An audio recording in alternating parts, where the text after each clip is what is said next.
Paz do Senhor, irmãos, para quem não me conhece, eu sou a Ana Clara e hoje eu vou ministrar para vocês a palavra do segunda de primeira. Desde já, eu já peço para vocês darem um like, comentarem aquilo que vocês querem aqui no canal, o que vocês acharam dessa palavra e também compartilharem para a gente poder alcançar mais vidas. Agora, então, vamos para a palavra. Hoje eu quero ministrar no coração de vocês 2 Samuel capítulo 3, que é um capítulo um pouco extenso, tem uma história. Então, desde já eu peço que, antes de vocês verem, ou talvez depois, deem uma lida com calma, tirem um tempo para poder entender essa história, porque realmente vale muito a pena. Bom, eu já quero começar falando que essa história, ela se inicia com a casa de Davi e a casa de Saul em guerra. Porque Saul havia morrido, mas seu filho Esbozete estava assumindo Israel e Davi, ele havia sido consagrado rei de Judá apenas. Apesar de tudo isso, a casa de Davi ela continuava prevalecendo grandemente, porque Deus estava com Davi. Agora eu quero puxar uma parte da história que me chamou muita atenção e eu acho que vale muito a pena a gente passar por isso. Abner, que era comandante do exército de Saul, havia acabado de ser acusado pelo filho de Saul, Esbozete, de estar com a concubina do pai dele, e Abner ficou extremamente estressado com isso. Por isso ele abdicou ficar com a casa de Saul para ficar com a casa de Davi. E após algumas condições, Davi decide dar uma segunda chance para Abner. Bom, com isso a gente já aprende aqui com Davi que vale a pena sim dar segunda chance para as pessoas. A gente vê uma atitude de Abner mudar completamente, porque Abner ele junta pessoas de Israel para poder ajudar Davi a chegar à promessa dele. Tanto porque Abner ele reconhece isso em Davi, ele reconhece a promessa que Deus havia dado para ele.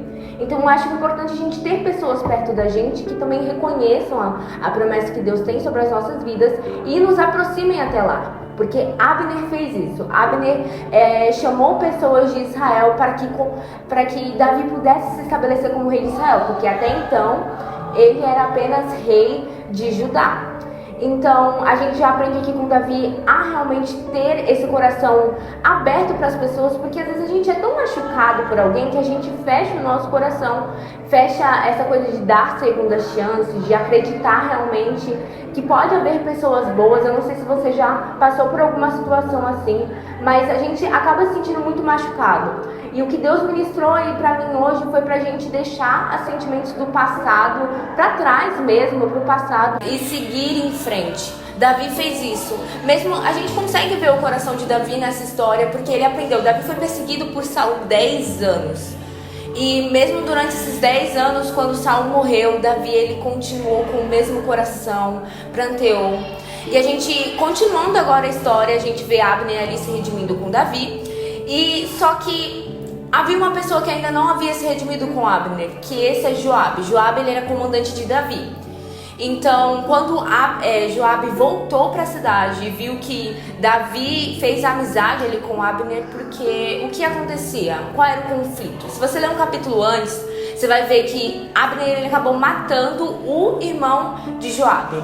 Isso acabou criando um conflito muito grande. E Joabe não perdoou. Joabe deixou isso no coração dele, deixou esse sentimento, essa angústia e deixou os sentimentos do passado governarem o futuro dele. Ele estava querendo fazer justiça pelo irmão. Isso acabou gerando um grande conflito, porque Joabe decidiu matar Abner sem nem falar com Davi. Davi, quando soube da morte do comandante de Saul, né? Ele ficou muito abalado. Você pode ver isso, porque Davi realmente havia acreditado na mudança de Abner. Então eu acho que hoje pro seu coração é isso que eu quero que você guarde. Para você não ficar preso nos sentimentos do passado e deixar eles arruinarem o seu presente. Deixar eles modificarem também o seu futuro, porque Davi acabou amaldiçoando a família de Joabe por causa da atitude que ele teve. Então aquilo ali ia perdurar por gerações. Então aqui Deus já não mostra, não vale a pena a gente ficar presa no algo que passou. O perdão ele é bíblico, ele é algo do evangelho, porque na mesma medida que a gente perdoar, é na medida que Deus também vai nos perdoar. Isso a gente vê na oração do Pai Nosso, em tantas vezes que o próprio Jesus falou. Então, se vocês forem guardar uma palavra no coração de vocês para essa semana que está iniciando, para você que está começando, perdoar não é fácil, às vezes é um processo, às vezes é algo que Deus mesmo tem que tratar no seu coração, mas a gente nunca deve desistir de tentar. É isso que faz a gente ser cristão.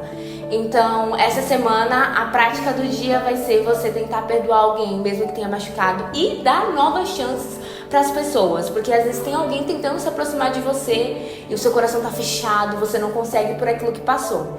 O que passou é passado, a gente não vive de passado, Deus tem coisas novas pra gente. E eu quero deixar vocês com essa palavra. Aproveitem a segunda-feira de vocês, aproveitem a semana de vocês. Muito obrigada pela atenção. Não esqueçam, curte, comenta, compartilha. E é isso, gente. Muito obrigada pela atenção.